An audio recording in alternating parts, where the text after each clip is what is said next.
Unbelievable. Thank you. Hello, Green Bay. Thank you. We love Green Bay. Thank you. Thank you. In the great state of Wisconsin, home of the legendary Green Bay Packers, right?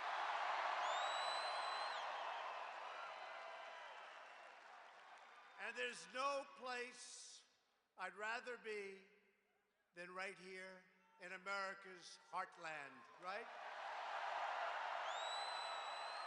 And there's no one I'd rather be with than you, the hardworking patriots who make our country run so well, and it's running right now better maybe than it ever has. Thank you.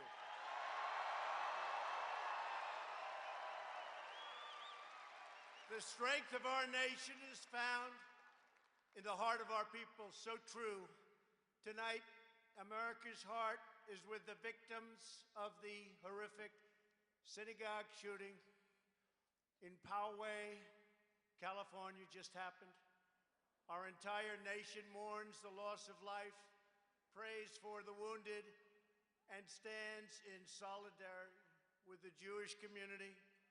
We forcefully condemn the evil of anti-Semitism and hate, which must be defeated. Just happened, must be defeated.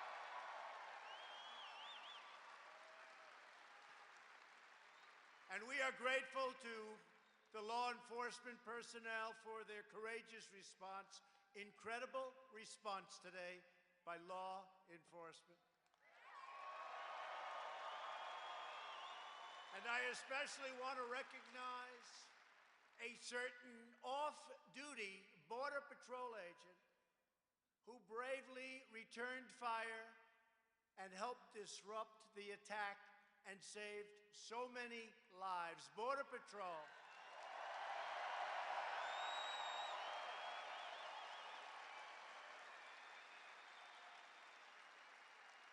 And I also want to thank Mayor Steve Voss, had a great conversation, and Governor Gavin Newsom had a great conversation, and we stand together. We will all get to the bottom of it.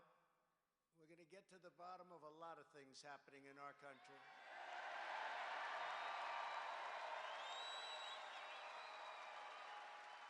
Together, we're building a new chapter of American greatness, one founded on the idea that all citizens are entitled to live in safety, prosperity, and peace.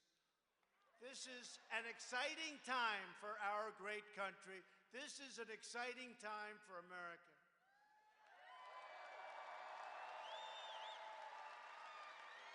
Just yesterday, it was announced that the United States economy grew. Some people thought unexpectedly, not me, I didn't think. In fact, frankly, if we had the Obama interest rates low, almost nothing, actually nothing, and if we had quantitative easing instead of tightening, we use this conservative approach, we would have been even much higher than this, but this is very high, far greater. First quarter is always, for the most part, it's the lowest quarter. We did 3.2% in the first quarter, GDP crushing expectations and accelerating our economic boom. And that was with a shutdown, that was with a lot of different things, that was with bad weather, that was with everything you can imagine. 3.2 in the first quarter, usually the lowest and worst quarter. And Prime Minister Abiy, we're negotiating trade deals because every country has been ripping us off for years. And I really like the Prime Minister. He's a friend of mine, but I said, Mr. Prime Minister, we got to do something.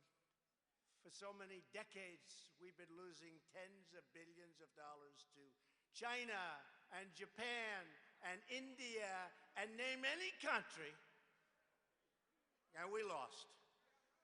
But we're not losing anymore. And I said, listen, we got to do something. $68 billion in trade losses over the last 4 or 5 years, a year. So we're renegotiating. And I think he'll be fair.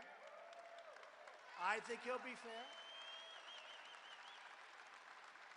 And by the way, he started by saying that he's putting $40 billion into the United States for new car factories.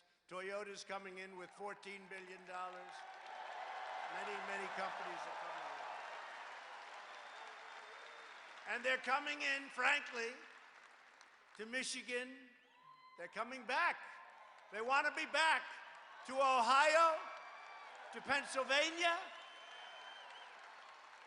to North Carolina, South Carolina, Florida, and what's the name of this special place? It's called Wisconsin.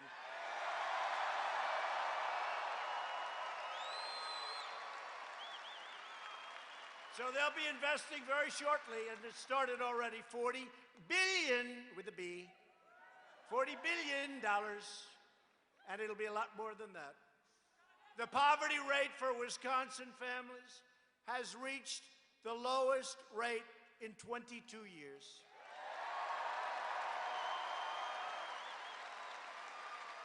The unemployment rate for Wisconsin workers has reached historical. It's never been this low before, ever, ever, ever. Think of that.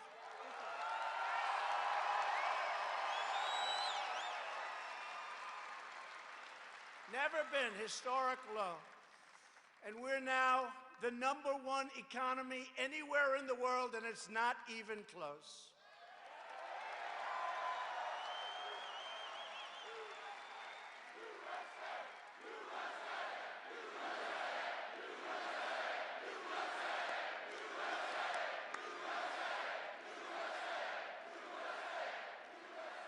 By the way, Saturday night, is there any place that's more fun than a Trump rally?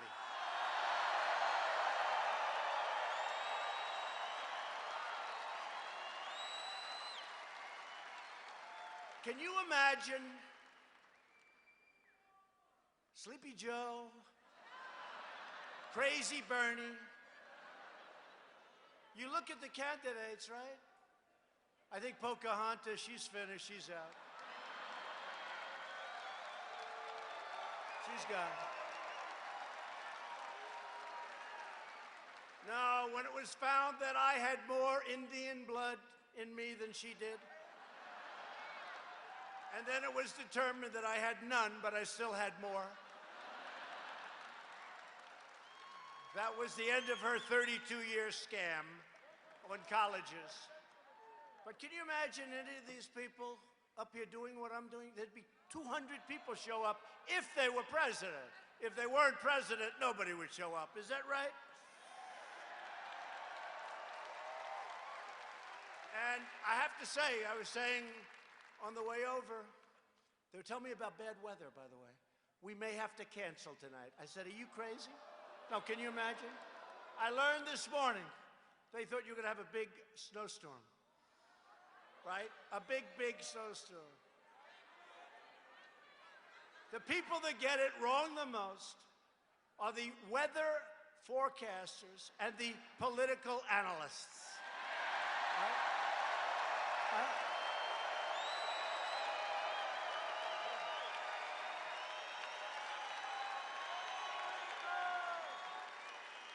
No, they said there's a big, big storm.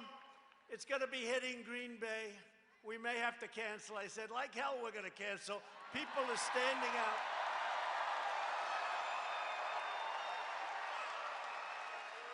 People are standing out 24 hours ago, 32 hours ago outside.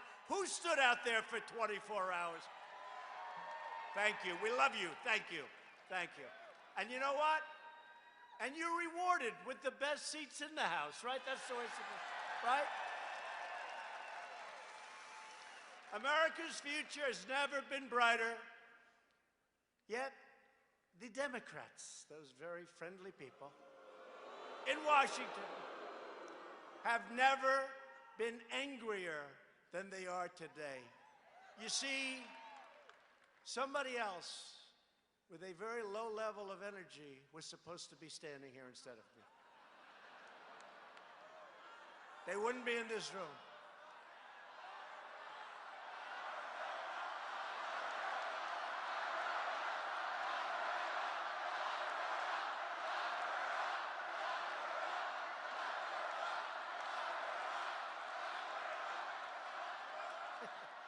I don't know, they got some problems, I would say that.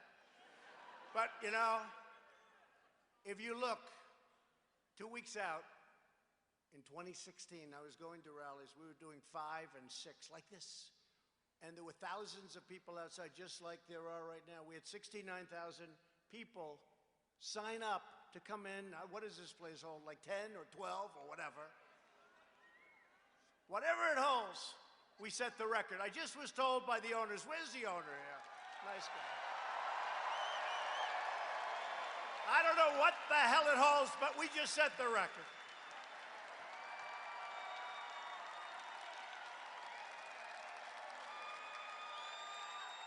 Where's the owner? Is this your record? Thank you. Whoa. Thank you. It's always dangerous. He said, yes, it is, sir. It's always dangerous. Yes, that word. No, sir, I'm dead. They will take that answer, and that'll be headlines. Thank you very much. You saved me. No, this is the record. We set records everywhere, and it's not me. This is a movement like we've never seen in the history of our country. But the radical, liberal Democrats put all their hopes behind their collusion delusion, which has now been totally exposed to the world as a complete and total fraud. The greatest political hoax in American history. It really has been. So this witch hunt was never really just about me. It was always about stopping you, the millions and millions of freedom-loving citizens who rose up on that incredible November day. Remember that day? November 8th. And demanded a government that puts America first, okay? And we're doing that with China. We're doing that with India. We're doing that with Japan. We're doing it with a great new trade deal that hopefully will get approved in the House. I hope they're going to approve it because it's great for the farmers. Everybody wants it. Everybody loves it. But we're all signed up and getting ready, I guess, in 30 days to put it in. The USMCA, like the song, YMCA, right? You remember? USMCA. That's with Mexico and Canada. It's a great deal. And it's going to be very, really good for manufacturers and really, really good for the farmers. That's what we want to do. So, put a lot of pressure on your congressmen and your senators because they have to ratify it. You know, they have to approve it. And frankly, with what you have today, maybe they'd rather have us have a loss than do something that's good for the country, right?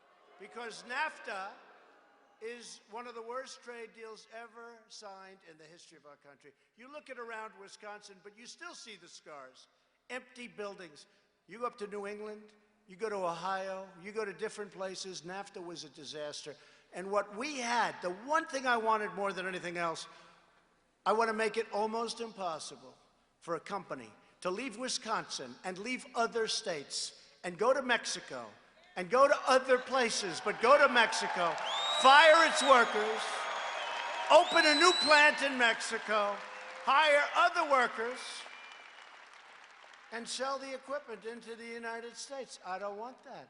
And we're not going to do it. And it makes it virtually not economically viable. That's what I want. So it's going to be great. I hope we can get Congress to get it approved quickly because it's going to be fantastic for everybody in this room, and especially manufacturers and farmers, and people aren't going to be firing people and moving their plants to other countries.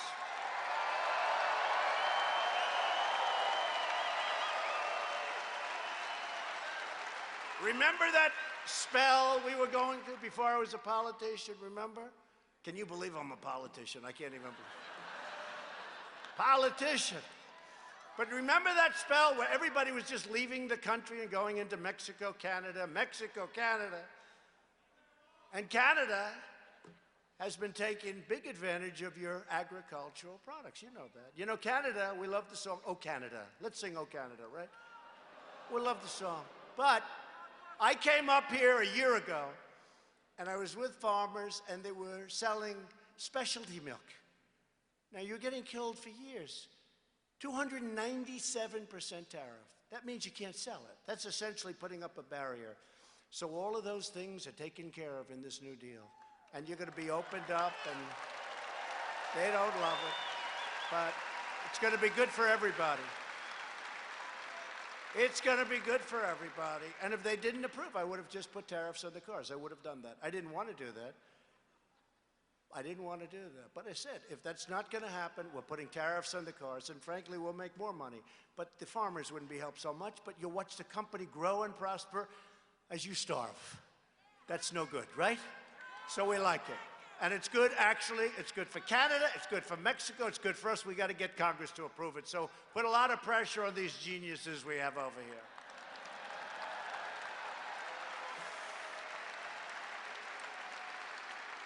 That's going to be a great trade deal, and we're very close to making a deal with China, but who knows? I always say who knows, because who the hell knows? The deal is either going to be a great deal. It has to be. I told President Xi, he's a friend of mine. I said, listen, this can't be like a good deal for both. This has to be a deal, because we have been losing to China for many years, $500 billion a year. We have rebuilt China. We've given them so much. Well, think of it. And that's cash. You know, they can say it's surplus. They can say it's deficit. Call it whatever. We were losing cash. We're giving them 500. How the hell can you do it? And as Prime Minister Abiy said to me today, he said, nobody's ever talked to me this way from our country. It's true. No, he said it friendly.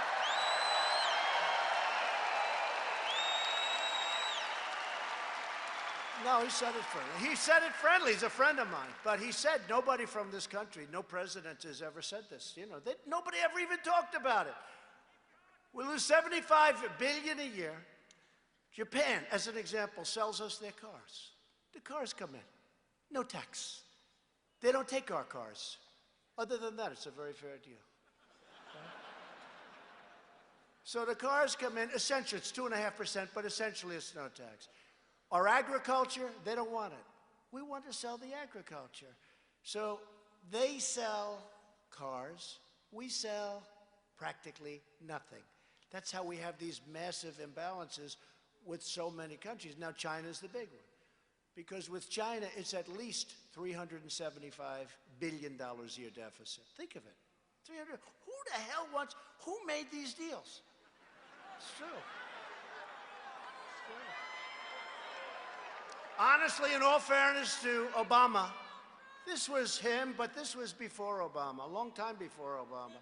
This has been going on for a long time, and all I'm telling you is if we don't make a deal, we're going to do even better, okay? We have all the cards. Don't forget, we're the piggy bank that everybody's robbing. We're the piggy bank that everybody is stealing from and robbing and taking advantage of.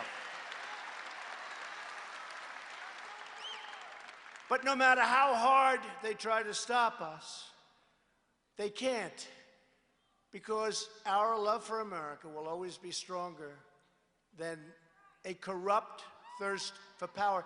I'll tell you what, you know, people say, oh, he wants to take over the country. He wants to extend. They don't believe I'm leaving in 6 years. He wants to extend. He wants to have presidency for life. These are sick people. I promise at the end of 6 years, I'll be very happy, but you're going to be left with the strongest country you've ever had. I promise you that.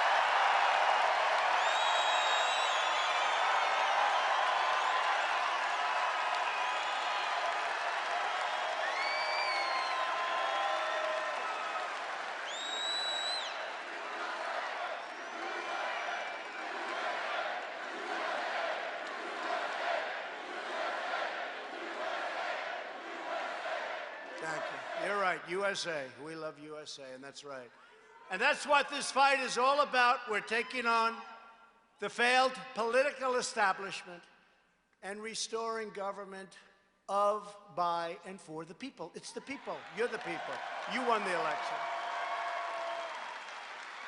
And if you look at what's happened with the scum that's leaving the very top of government, people that others used to say, oh, that's one, that dirty, these were dirty cops. These were dirty players. You take a look at what's going on. There's 21 of them already. And I'm not even doing, they're just leaving because they got caught like nobody ever got caught.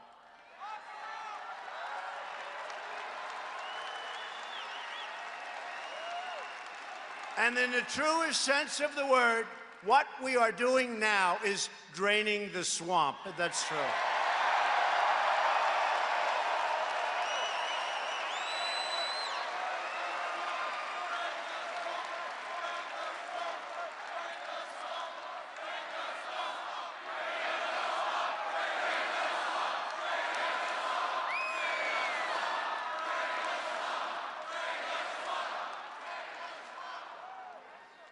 I mean, we're draining the swamp, but are we having a good time or what?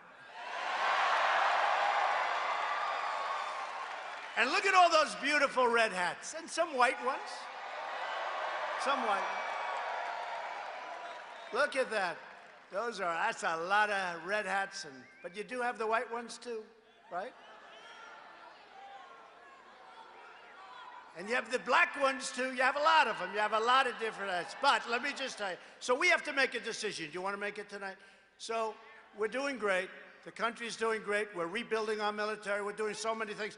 Listen, so we have a decision to make. We may have the greatest theme in the history of politics. It's called Make America Great Again. It's called MAGA Country. MAGA Country.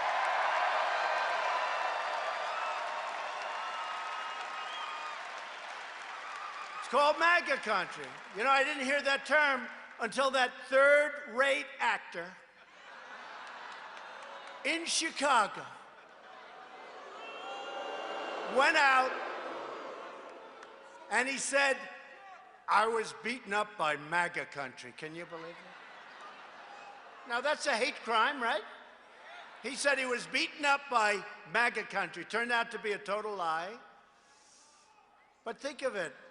MAGA, Make America Great Again. And by the way, I have to tell you, that case in Chicago is a disgrace to our nation. Disgrace.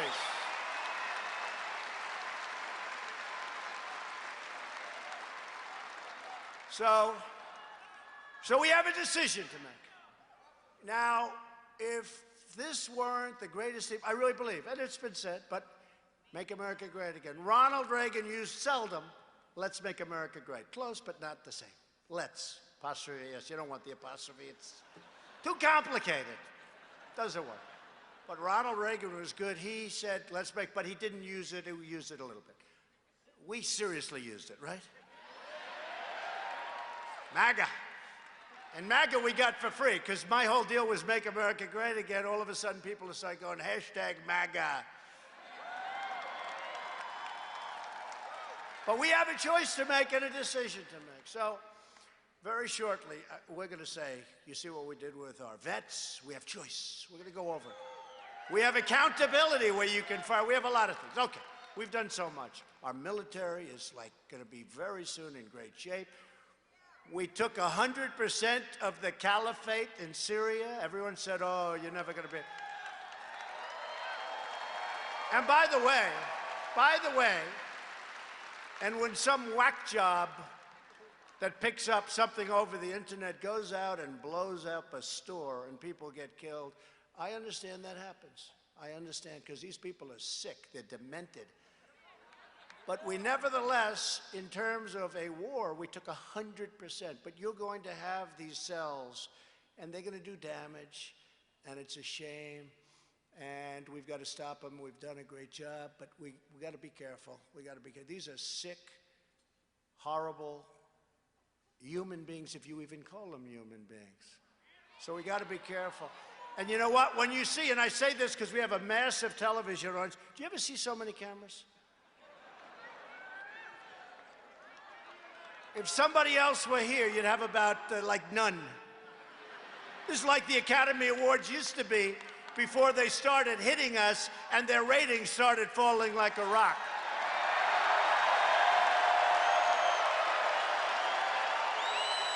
True. So we have a choice to make. Ready?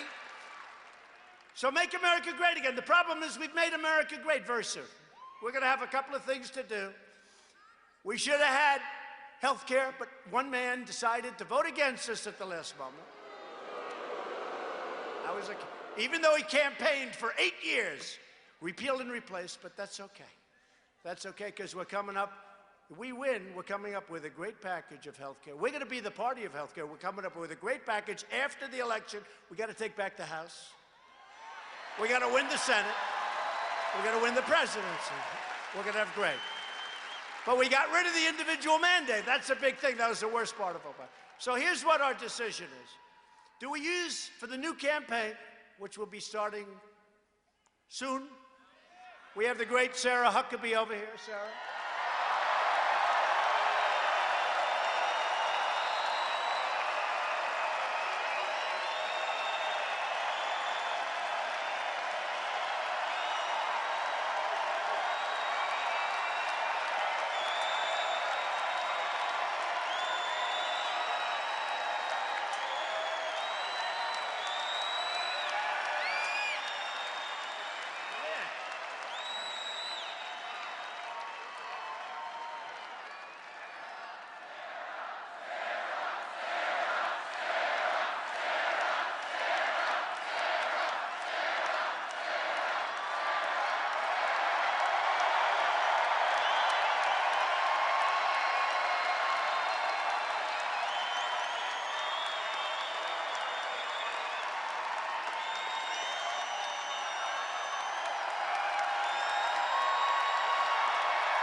Thank you, Mr. President.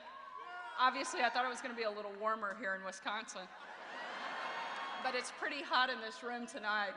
Thanks to all the amazing things you've done for our country. Last year, this night, I was at a slightly different event. Not quite the best welcome, so this is an amazing honor. I'm so proud to work for the president. They said he couldn't win in 2016, and he did. They said that he couldn't make our economy better, and it's booming. They said he couldn't rebuild the military, and he's done it.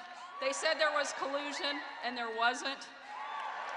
They've questioned him at every step, and he's proven them wrong every single time because of all of you. Thank you, Mr. President, for leading our country. Thank you.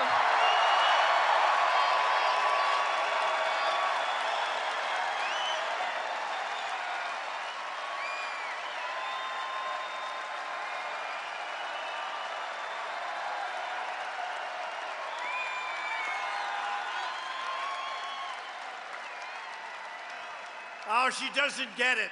She doesn't get it.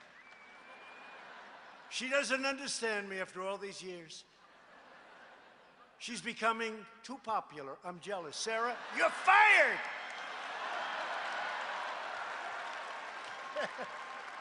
She was wondering what was that all about. She's been great, and Dan Scavino, and Mike, and the whole group, and Madeline. Everybody. They're all here. What a group. What a group. No, they're great people, and they really love this country. And what they've been through a lot. They've been through a lot of phony stuff. The witch hunts, they've been through a lot. So we're delighted to be joined tonight by many incredible Wisconsin Republican leaders. A really great friend of mine, a man who is really the focus of what's going on in so much of Washington. Very tough guy, very strong guy. I call him Wisconsin tough. And I don't even know if you know it, and I don't know if you appreciate it, but I'm telling you, he's really good. Ron Johnson, your senator.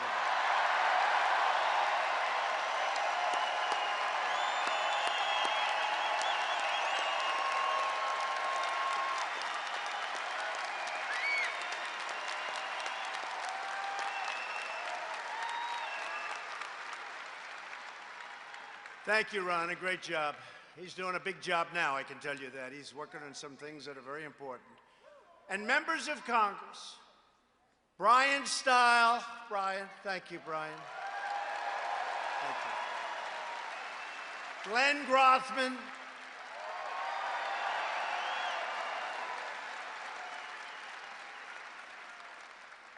This guy, every time I introduce him, you know, I love champions. I don't care if it's in sports, I just like champions. So he's your tree climbing champion. You know who I'm talking about? For 5 years, and that's not easy. He'd go up and come down. He said the hard part was coming down because you'd get killed if you missed. But for 5 years, he was the champion, the world champion, 5 years. And he's with us tonight, and I'll tell you, he's our champion. He fights so hard. He's working on a reciprocal trade bill. So if somebody charges us a tariff of 100% or 50% or 25%, we say, thank you very much. We're going to have a reciprocal tax of 25 or 50 or 100. What could be wrong with that? And he's leading the charge, and he's got tremendous enthusiasm, but he's a great guy, and he is a great champion. Sean, and his wife, by the way, is better than him. Sean Duffy.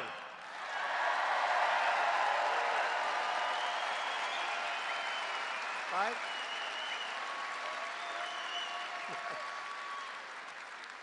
And another great friend of mine, somebody that's been so effective, Mike Gallagher. Mike, thank you.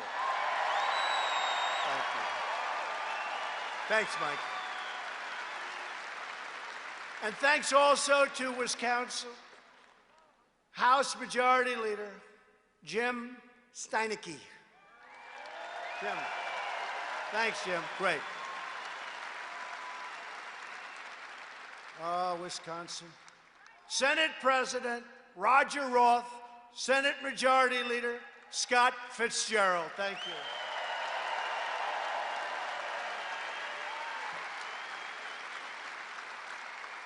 These are great people. They've done so much for us. And we have other leaders in the room, but we all know who they are. They've been incredible. The Republican Party's been incredible. After just the first 2 years' time, America is winning again, and America is respected again all over the world. No more games, all over the world.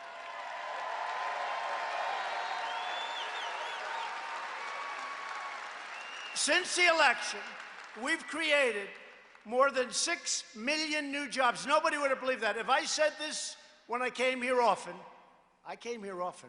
Remember I came and they didn't like certain people that were with me. They booed the hell out of those people, right? But they liked me. That's all that mattered. If I would have said 6 million jobs we're going to create by this time, 2.5 years. Can you believe how time flies? 2.5 years already. I said the other night, I remember first night standing in my bedroom. I should say our bedroom. With our great First Lady. I said, do you believe? First night, I said, here we are in the White House. And 4 years sounded so long away. And now 4 years is coming up. We're 2.5 years. And no administration has done as much as we have in the first 2.5 years. Ever. So,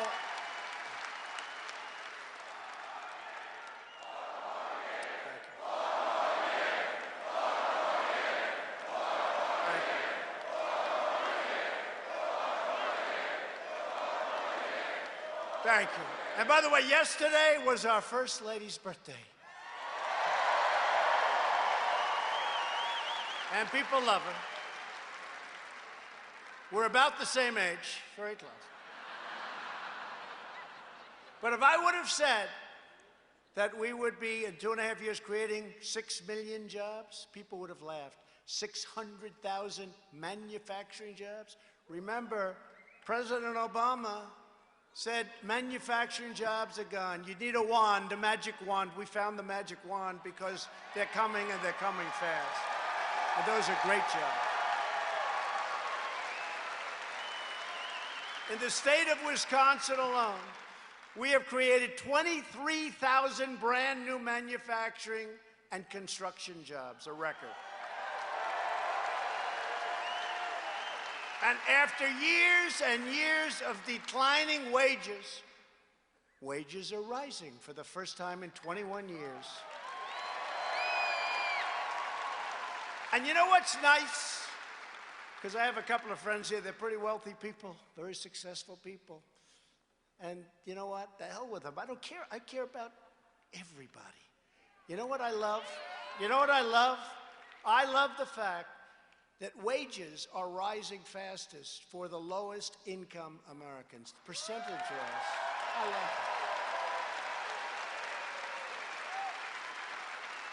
it. You know, when they say it hasn't trickled down, the most successful, percentage-wise, the most successful are the lowest income Americans. There's something great about that. And people that are now able to go out, you know, we got Veterans Choice. We also have employment choice because you never had a chance. You had to stay in a job that you hated or you couldn't get a job. Now you can go out, you have 7 alternatives. You get a job that you love and you get much higher salaries. It's great. It's great. And you've heard me say this 100 times, but I say it again and I'll keep saying it. The unemployment rates for African Americans, Hispanic Americans, and Asian Americans have all reached their lowest levels in the history of our country.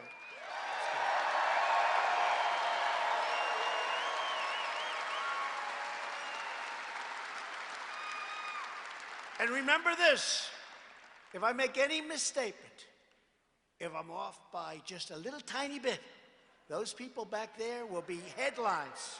So I have to be very careful. Fake news, they're fake. They are fake. They are fakers.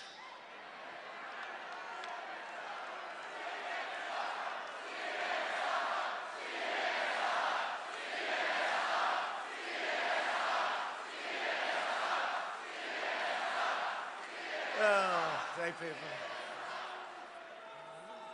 I'll tell you, you know what sucks? Their ratings suck because people don't believe them anymore.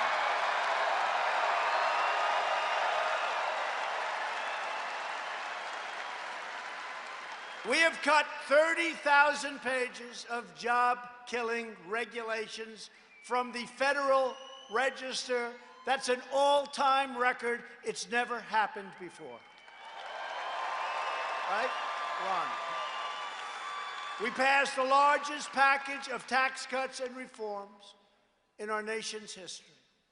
And you know something that is very important to me and very important to, because of you, to keep family farms, ranches, and small businesses together in the family. When you pass on and go to heaven so you can look down at these great children, and if you don't like your children, don't listen to what I'm going to say. There are probably a couple of you out there to say, you know, I don't like the kid. I'm not leaving him my damn farm, right? Probably. Anybody in here like that? Raise your head. No, don't.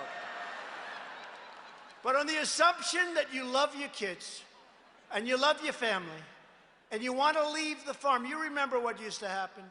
The estate tax was 45, 50, 55%.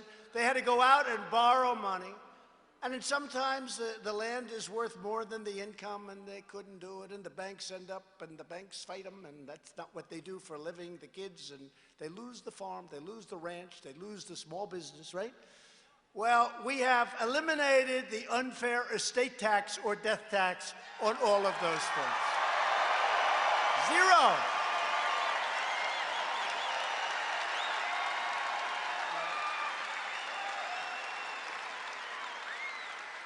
Zero. That's a good one. After decades of calamitous trade deals that stripped away our wealth, literally stripped away this country's wealth, and our jobs, and so many other things, took away our dignity. When great companies would leave the United States for another country because of stupid taxes, because of stupid regulations, because frankly, in some cases, and the unions are going to work on this, I tell them, you got to work on this. You got to have a little flexibility because there are other choices. But now the choices are going to be other states. They're going to be competition. But you know what? Now America fought back, and all of these companies are coming back into our nation again. They want to be where the action is. They want to be where the action is. They're all coming back, all of them. And the era of economic surrender is over. That's what we did. We were like, you remember? I used to do it when I was a civilian, when I had no idea I was going to be running for president. Right? I had no idea. I used to say, what the hell is going on? In Michigan, they gave me an award 6 years, 7 years ago. I had no idea. It was the Man of the Year in Michigan. I went to Michigan. I said, do you people know what's happening? You're losing all your car companies. They're all leaving. They're going to Mexico, Canada. They're leaving. They're going to China. Do you know what the hell is? And this was before I was thinking about running for office. But I've been saying it for 20 years. And now we've stopped it. Those companies are all coming back. It's great.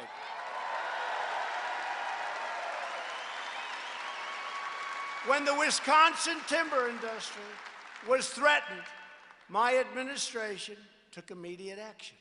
We imposed tariffs on dumped foreign goods and subsidized products and saved countless timber jobs all across this great state. And you know that. You know that, Sean.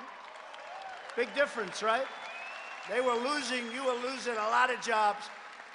And they were taking the timber from other states and other countries. Nope, not anymore. We're doing good. Before I took office, one of the gravest threats to the future of American manufacturing was the previous administration's Trans-Pacific Partnership. You think NAFTA would have been bad? This would have made NAFTA look like a good deal. The TPP would have decimated U.S. manufacturing and gutted America's auto industry. It would have gutted the industry. And they were dying to do this crazy deal. I also ended up another one, you know, the great Paris Accord. How is Paris doing lately? How's Paris? How's Paris doing? Send all the money to countries that the people never heard of and raise their taxes. I ended that one, too. I thought I was going to take a lot of heat on that one. Saved a lot of money, saved a lot of jobs, saved a lot of businesses. I said, you know, when I end this Paris Accord, I'm going to take heat. I didn't even take heat. My people understood it. It was a ripoff. It didn't allow us to use our wealth. Would have stolen our jobs. But just take a look at what's happening to other places where they're trying to do it. And we had something we would have never, ever been able to adhere to the rules. They were so strict on us. You know, China can sign rules. They're not going to be sued by Greenpeace. If Greenpeace goes to China, that's the end of Greenpeace. You never see him again. So China doesn't care if they violate Greenpeace and some of these other wonderful environmental groups. But the United States gets sued. And we adhere to these things. It's a little bit different. We would have lost our ass on that deal. That would have been a terrible deal. And that's why I was willing to take the heat. But there was no heat. I'm still waiting. I guess at some point they'll bring it up. They'll probably bring it up. Bernie Sanders will say, what? I'll say, take a look at Paris on a Saturday afternoon, Bernie. How are they doing over there? Good? The Yellow Vests, how are they doing? I don't think so good. And they're great friends of mine, but I don't think they're doing so good. That's why in one of my first acts as president, I withdrew the United States from the one-sided job-killing disaster known as TPP. TPP, what a mess. That was another one of these deals that was set up for the strict purpose of taking wealth out of the United States for the benefit of those other countries that were in the deal. It was a one-sided horror show. America will not be taken advantage of any longer.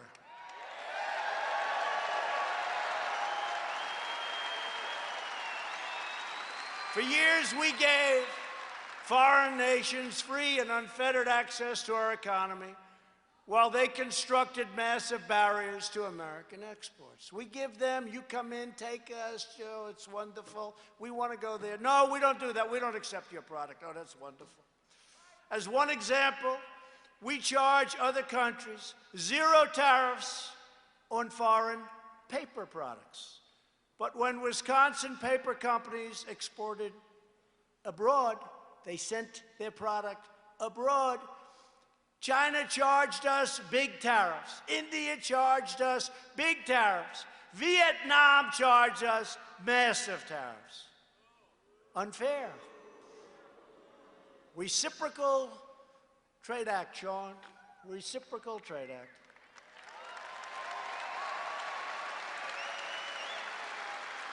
Look at Harley Davidson. Look at Harley Davidson. I met with them 3 years ago, one of my first meetings, Harley Davidson. I said to the people, they're very nice. They would tell me, tough to do business in certain countries. How are you doing in India? They said, oh, we don't do any business. They weren't even complaining because for so many years. So India charged 100% tariff on a Harley Davidson. But when they send their motorcycles and they make them to us, we charge them nothing. So I called up Prime Minister Modi. I said, unfair. He cut it 50%. But I said, that's not good enough because, look, it's 50% to nothing. And what we're doing is changing all of that stuff.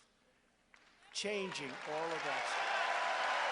Rapidly changing. Rapidly changing. And that goes for military protection also. That goes for military protection also, where we are getting ripped. We're defending the world. We're defending wealthy countries that can well afford to pay us. But they've been getting this free military, or at least massive partial subsidies, for so many years it's almost like habit. It's more habit than anything else. Nobody does anything about it, but we do. There's one country, we lose $5 billion a year. I won't say, I don't want to embarrass anybody. The last thing I want to do is embarrass somebody. But they lose. We spend $5 billion a year defending them, right? So I said to the generals, how much do we spend? Next day, sir, we spend $5 billion. Very wealthy country. I said, how much do they pay? Sir, they pay $500 million. I said, you mean we lose $4.5 billion to defend them? And they're rich. So I called the country, right? I called the country. So we lose $4.5 billion for the privilege of defending a country that's very tough on us on trade and various other things, right? So I called, I said, listen, it's no good. Now they were in a state of shock because they never got a call like this in 25 years, right? I said, it's no good. We're losing $4.5 billion. It's no good. We can't do this anymore. This is crazy. And he got very upset, angry. This is not fair. You did. I said, of course it's fair. He said, well, we'll give you $500 million more because the budget, you see, had already been set and there's only a month left, so you know.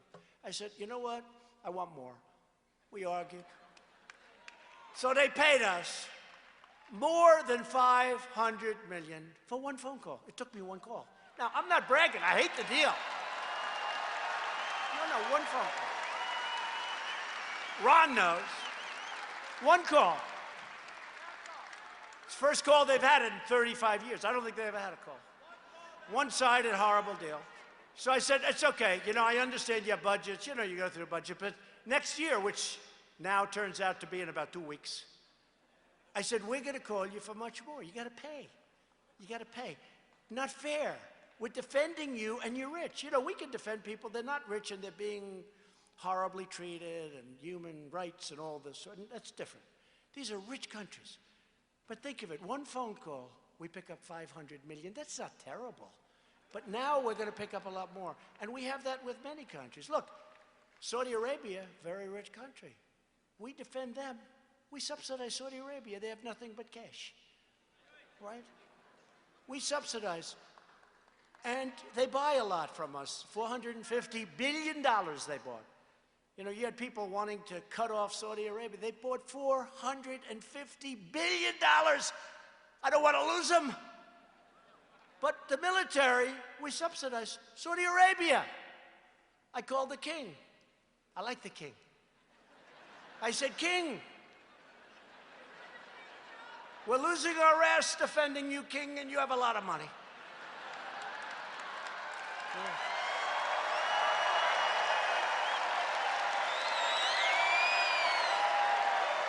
That's true. And he said, but why would you be calling me? Nobody's ever made such a call before. I said, that's because they were stupid.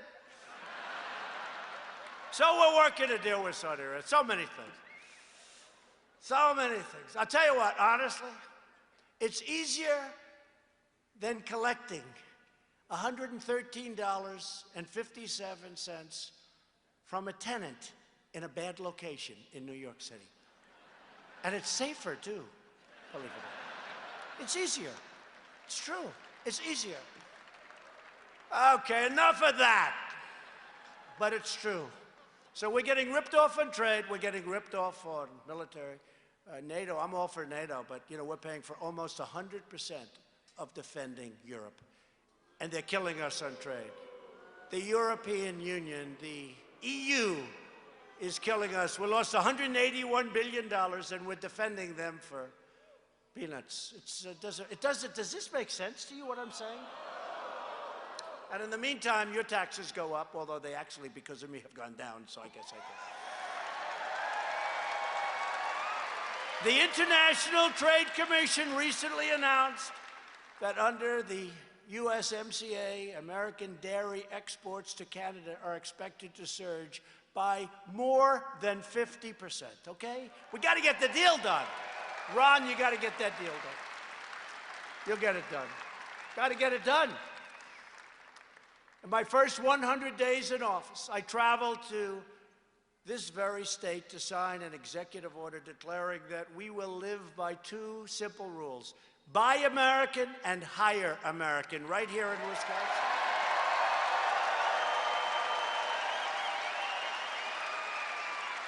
But while we are unleashing America's economic renewal, the new agenda of the Democrat Party, it's not the Democratic Party, it sounds better. They ought to change their name, it's much better.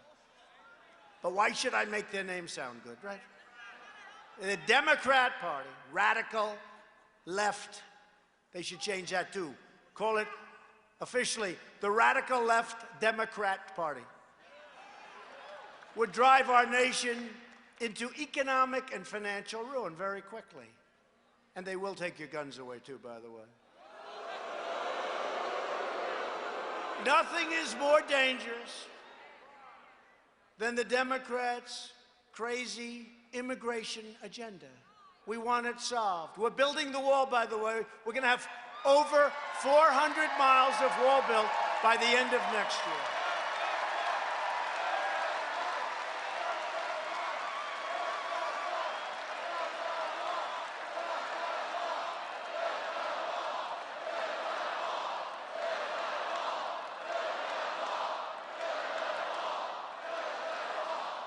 You know, we can get money for anything.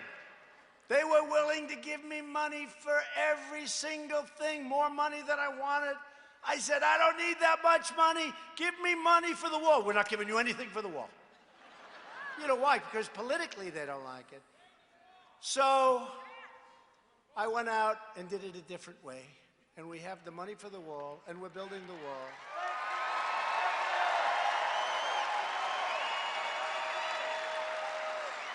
Because their entire party has been taken over by far-left radicals who want to nullify and erase American borders. They want open borders. They want open borders. They want people to pour in, and they think that's going to be votes ultimately for them. These left-wing extremists don't believe America has the right to enforce our immigration laws or decide who gets to enter and remain in our country. Not going to be that way. And think of Border Patrol. We apprehend 100,000 people a month. You know what that is? Democrats want to allow totally unlimited, uncontrolled, and unchecked migration, all paid for by you, the American taxpayer. The Republican Party believes America has not only the right, but the absolute duty to control our borders and to enforce our laws.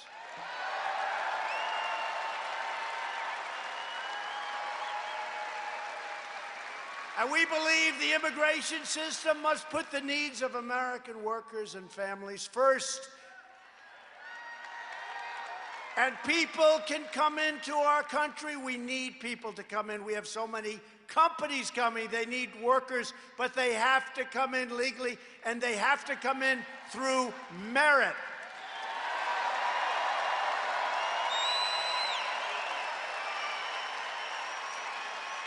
And we will always support the heroes of ICE and Border Patrol. These are great heroes. Last month alone, 100,000 illegal immigrants arrived at our borders, placing a massive strain on communities and schools and hospitals and public resources like nobody's ever seen before. Now, we're sending many of them to sanctuary cities. Thank you very much. They're not too happy about it. I'm proud to tell you that was actually my sick idea, but it's well. No. Hey, what did they say? We want them. I said, we'll give them to you, thank you. They said, we don't want them. Yet while wealthy liberals preach open borders, they live behind gates and guards, they send their families to the best doctors and private schools, and while pushing immigration policies that drain the public services, everyday citizens depend on you, and they depend on you. I depend on you, because we can change our immigration laws. I used to say in 45 minutes. It's really 15 minutes. It's so simple. But we need Democrats to vote on it. Otherwise, we can't change it. And they don't want, because, number one, they don't want to give us a victory. We're going to take it anyway. We're going to take the victory anyway. But they don't want to give us a victory on that issue. And number two, they don't mind open borders, and obviously open borders bring tremendous crime. They don't mind crime, if you can believe it. The border crisis is also driving, and very strongly, the drug crisis. The biggest crisis we have, drugs. It's people, and it's drugs, and it's traffickers. Cartels traffic huge quantities of heroin, meth, cocaine, and fentanyl across our southern border. Drugs that claim the lives of 80, 90, and maybe even 100,000 people a year and ruin the lives and the families of so many more. To confront the border crisis, I declared a national emergency. The good news is everybody agrees. Everybody agrees. Now everybody's agreeing. They look at those caravans. We just had a caravan form, 20,000 people. And we told Mexico, I said, listen, if you let those people come through your country, we're going to close the damn border. We'll close it. I don't care.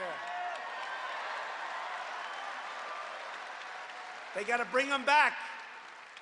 They got to bring them back. Humanely, they got to bring them back. The flood of illegal migration is the direct consequence of Democrat-backed policies that prevent border violators from being promptly returned home. They're allowed to stay in our country, catch and release. They're allowed, you catch them, and then you have to release them. It is crazy. Congress has to fix these horrible immigration laws. We have to end human smuggling, stop human trafficking, shut down sanctuary cities, deport criminal aliens, and replace visa lotteries and chain migration with immigration systems based on skill and talent and merit.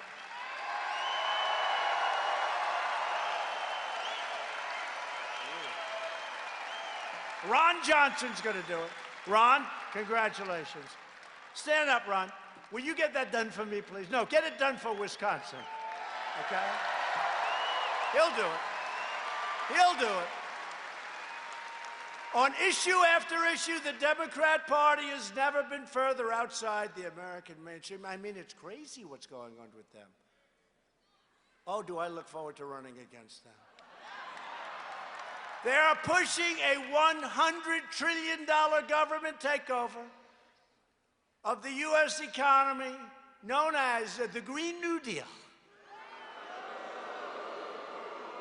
We're going to rip down every single building in Manhattan and build a new building in its place.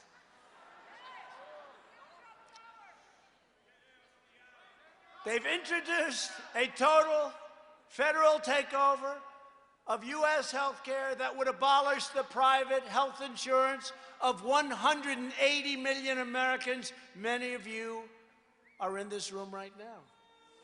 And they are aggressively pushing extreme late-term abortion, allowing children to be ripped from their mother's womb right up until the moment of birth. And just this week, your Democrat governor, and by the way,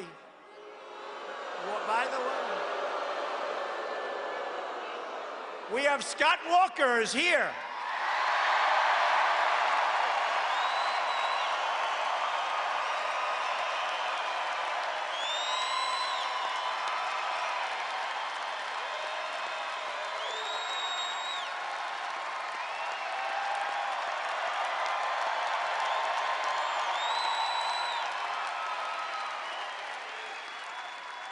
Great governor. He did a great job. He's a great governor.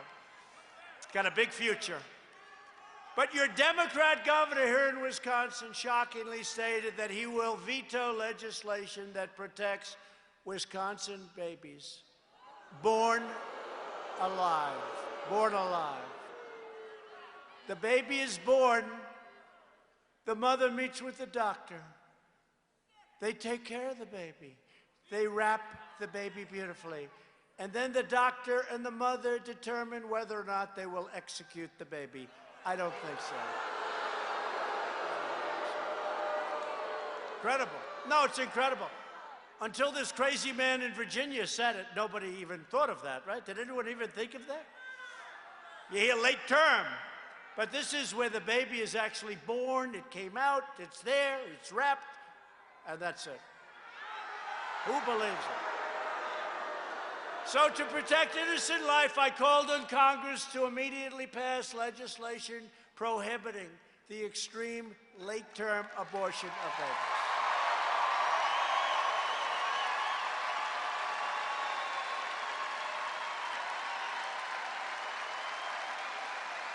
So Democrats,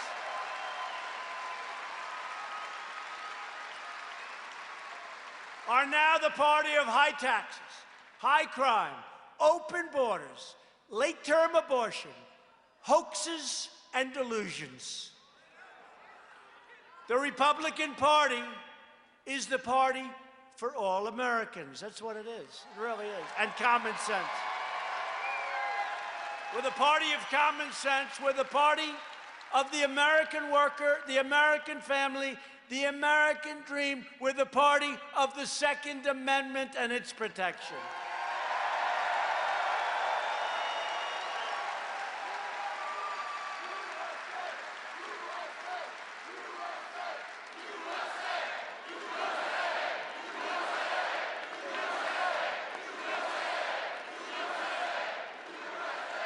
And every day we are making good on the motto, promises made, promises kept. We have. Last month I signed an executive order. Where's Charlie? Where are you, Charlie? Charlie, where's Charlie? Where is he? What a great, the man. He's like 14 years old. I can't believe. How old, Charlie? 25. Can you believe this guy's unbelievable? What a job. In honor of him, he worked so hard. And for those of you who think that youth isn't on our side, just look at this audience tonight. Look at what Charlie has done. You'd be amazed.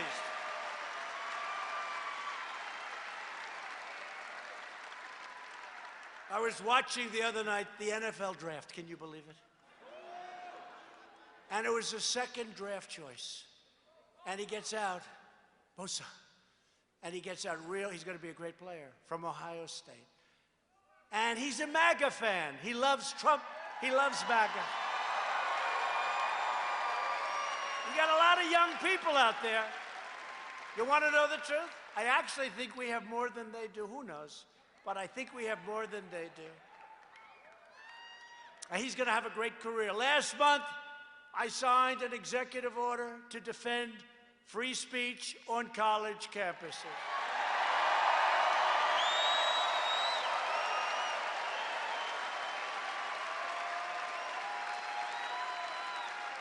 And if they don't give free speech, they lose billions and billions of dollars, and that's okay with me.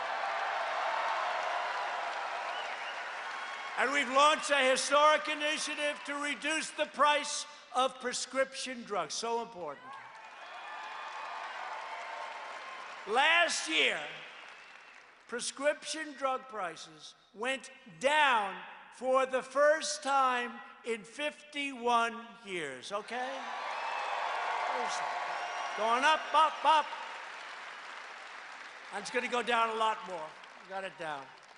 That was a big deal. Not by much, but, you know, it's always gone up a lot. 18%, 6%, 9%. It went down, and it's going to start going down because all of these very complex things that we're doing are starting to kick in. We're going to get them down.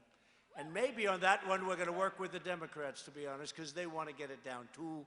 And we'll see if we can put it all together. But prescription drugs, look, it's a rigged system, okay? If I told you how crazy it is, the web, it's a web. You need 193 IQ to even understand this web of geniuses. They put this thing to lower a drug price. It has 19 effects here and 27. We got it down, and we're getting it down further. We have the smartest people, the best people in that world working on it, and it's happening. And we might be able to get Democrat support. We're vastly expanding affordable alternatives to Obamacare. We repealed Obamacare's unfair and very unpopular individual mandate where you had to pay a fortune for the privilege of not having health insurance. That was very bad insurance. And we'll always protect patients with pre-existing conditions. The Republicans are always going to protect pre-existing conditions. We're unleashing American energy and getting Washington bureaucrats off the backs of hunters, fishers, farmers, and everyone who enjoys our great outdoors.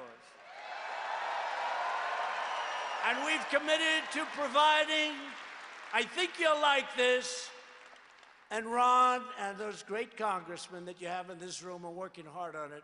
We're very close. $300 million for the Great Lakes Restoration Initiatives. And we're building the new SULOCs to protect jobs and commerce throughout the entire Midwest. The SULOCs.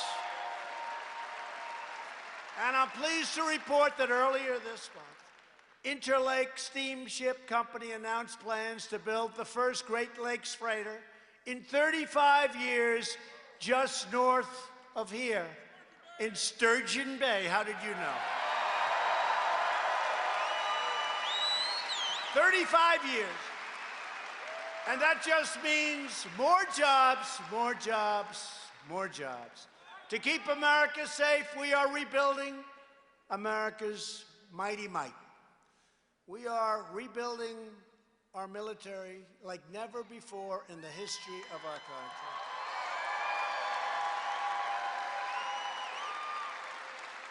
That includes brand new combat ships from Marinette and more than 6,000 brand new armored vehicles from Oshkosh.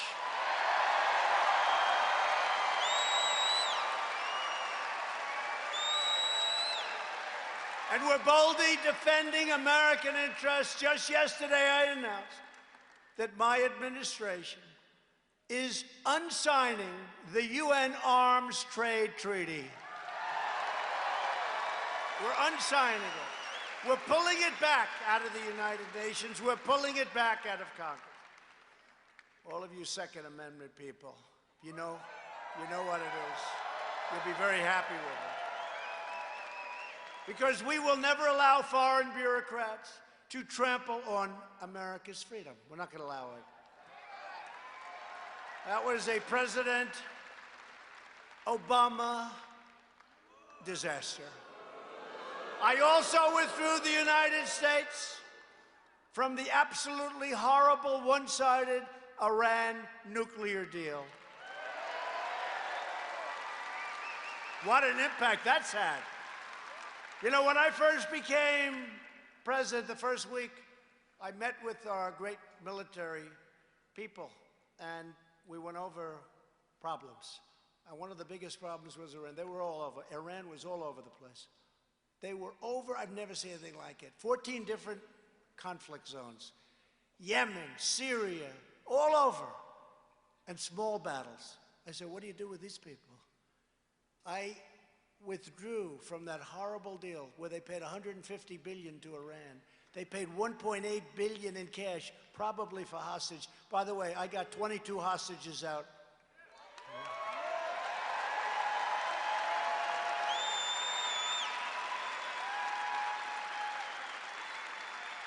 And the other day, our great hostage negotiator made the statement that Trump is the greatest hostage negotiator this country's ever had.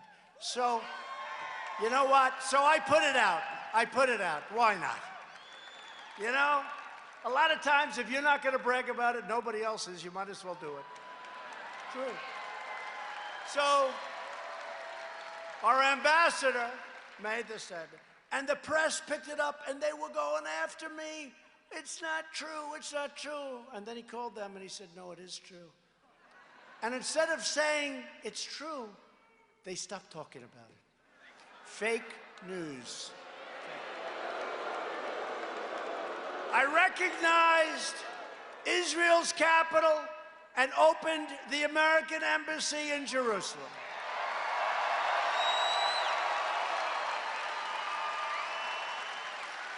And it would have opened in 25 years.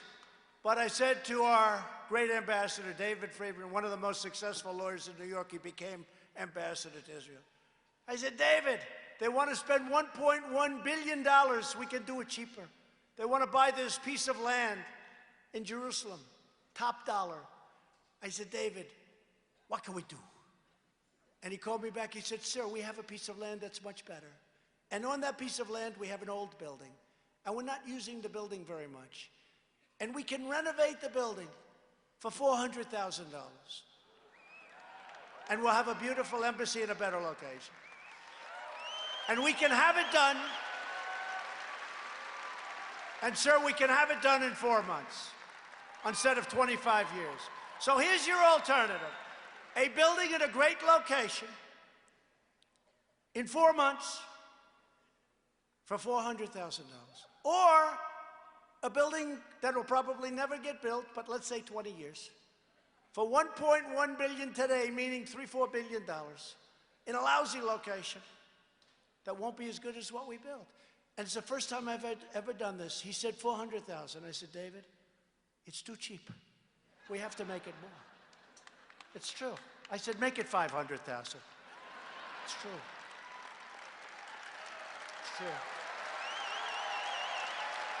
And it's open. We opened it like almost a year ago. And you know, in New York, I have a friend, he's a very successful guy, and he's very proud of his office because he used a thing called Jerusalem stone. This is stone from Jerusalem. It's one of the most expensive, he considers it a treasure. And every time I go in, he says, oh, look at my beautiful stone, it's from Jerusalem. So we're building a building in Jerusalem. I said, David, do me a favor, buy Jerusalem stone, you're right there. We got it so cheap, you wouldn't believe it. And the whole damn building is made practically of Jerusalem stone. It's true. It's beautiful. It's beautiful. So we got it open in 4 months instead of 20 or 25 years. And we saved at least $1.1 billion. And it's a great embassy right now. It's a great, great thing. It's great. And just weeks ago, I announced that the United States will recognize Israeli sovereignty over the Golan Heights. So that's been under consideration for 52 years. For 52 years, they told me they've been studying it. They've had summits, many, many meetings, summits, people coming from all over the world, talking about the Golan Heights. And then they'd leave. This is very important strategically for victory. Heights, you're up high, very important. 52 years ago it started. And I did it, like quickly, done. It's all done. And we also recognize the legitimate government of Venezuela, and we strongly condemn the socialist brutality of the Maduro regime. And you see what socialism does. That was one of the wealthiest countries in the world. Now it's one of the poorest. And to those who would try to impose socialism in our country, we see nothing but trouble. We see nothing but poverty. And we will say again tonight that America will never be a socialist country, ever. Never. Never.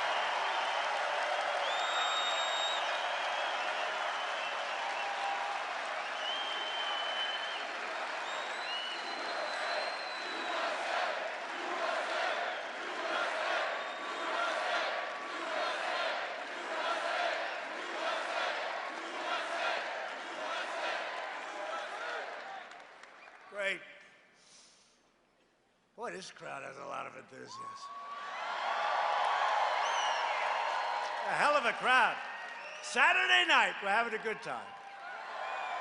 And you know why we're having a good time? Because we are talking about a subject that we love, the United States of America. It's very simple.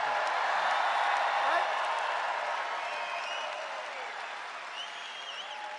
Each of us in this arena is united by the same timeless values. We believe in the American Constitution, and we believe in the rule of law. We believe in the dignity of work and the sanctity of life. We believe that faith and family, not government and bureaucracy, are the true American way.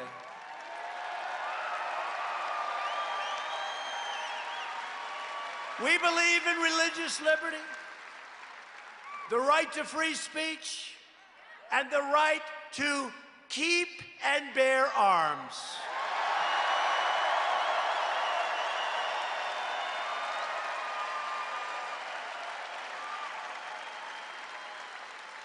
We believe that children should be taught to love our country, to honor our history, and to always respect our great American flag.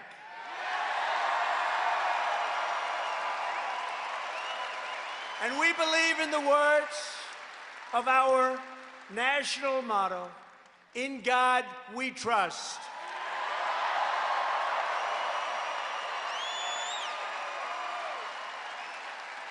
These are the traditions, customs, and principles that unite people all across this beautiful state of Wisconsin.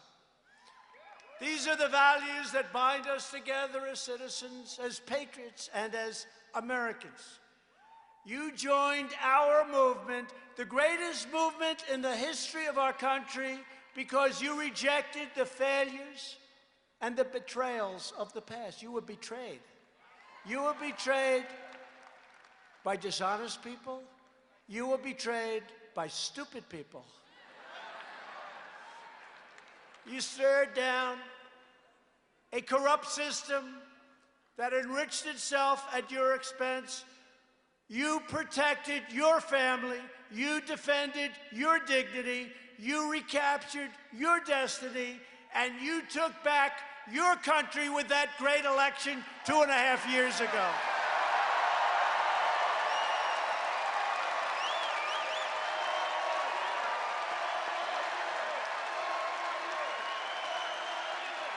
Good.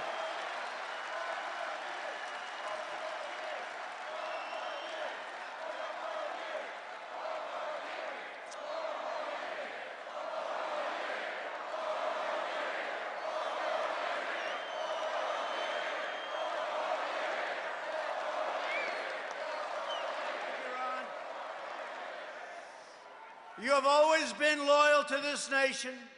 Now you finally have a president who is loyal to you.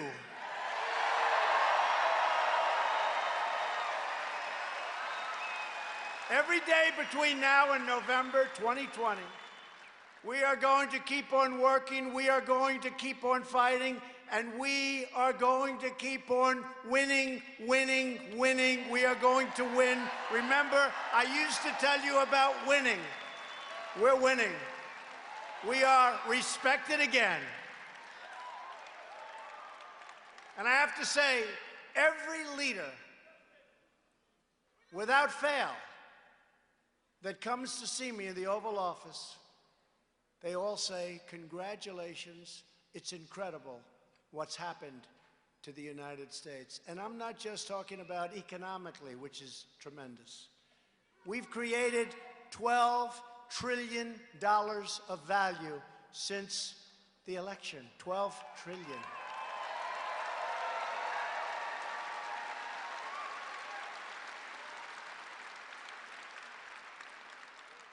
And our primary competitor, very big, powerful competitor, has lost $17 trillion since our election.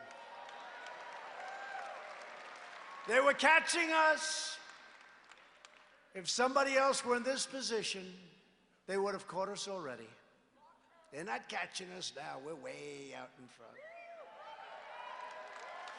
With every last ounce of heart and hope and sweat and soul, we are going to make our stand.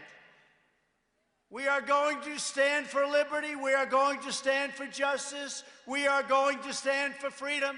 And we are going to stand for the sacred rights given to us by the hand of Almighty God.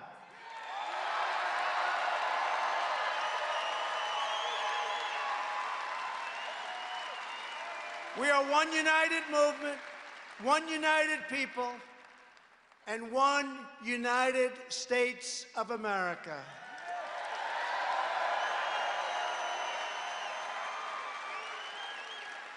And together with the great and proud people of Wisconsin, we will make America wealthy again.